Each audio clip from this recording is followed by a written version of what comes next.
Now we are starting lesson number 8 of chemistry and its chapter chemical equilibrium. The topic is finding the values of equilibrium constant and it's on page number 14 and 15. How to find value of Kc? As we have learned it in the previous lecture that the value of Kc can be found experimentally, but how? The value of equilibrium constant can be calculated if we know the concentrations of the reactants and the products in the equilibrium mixture. So you can calculate the value of Kc if the concentration of reactants and products will be given. The values used in the equilibrium constant expression are concentrations, not numbers of moles. Moreover, there are the concentrations of the reactants and the products at equilibrium.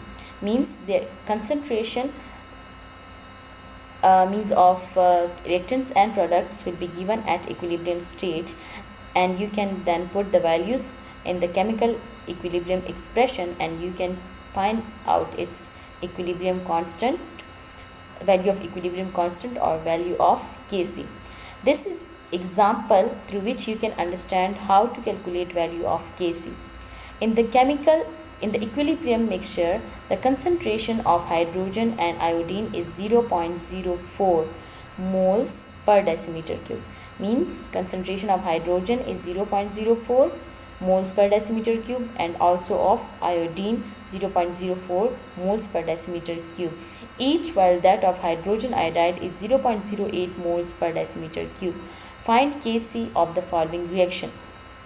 First of all, you have to write the balanced chemical equation. H2 plus I2, that will give Hi, but you have to balance it. So 2 hydrogen over here, 2 iodine over here. So for that purpose, here must be a 2 to balance the chemical equation on both sides. Now the value for H2 and I2 is given and also of Hi. What you have to calculate and what is unknown here, that is Kc. The balanced chemical equation is this one. The chemical equilibrium expression you have to make it first. So that Kc is equal to product by reactants. Product of products by product of reactants. And the exponent will be raised to power. So Hi raised to power 2 and for H2 and I2 that is 1. Substitute the given values for the concentrations into the equilibrium expression. So by putting the value of Hi and H2, I2, you have to take power of it and multiply them both and then divide. So you will get the answer and that is 4. So you get the value of Kc. How? If you know the concentrations of the reactants and the products both. Is it clear? The next example is example number 9.4, in which the equation is CO plus H2O and it will give carbon dioxide plus hydrogen.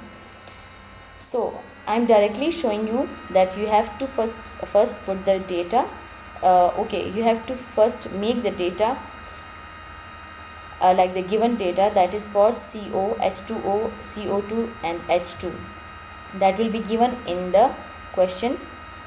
Kc is unknown, the equilibrium constant expression. So keeping this equation in mind, you have to first make the equilibrium expression. So that is CO2 and H2 are products. So that will be in numerator and the reactants will be in the denominator.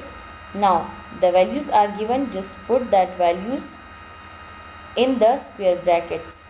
So by putting the values in the square brackets, you have to calculate it then, and the answer is 6.25. And here you can see no unit over here. Why? Because the mole per decimeter cube are 2 above and 2 below, so all will cancel out and there will be no unit for this case. Same for the previous one. Here the power was 2, so 2 mole per decimeter cube over here and 2 over here, so both get cancelled out. No units in both cases. Now what's your homework? The homework is you have to practice problem 9.4 given on page number 15. It is same as the given examples in this lecture. You have to take help of these examples and then calculate the value of Kc. I hope you will do that inshallah. Thank you class.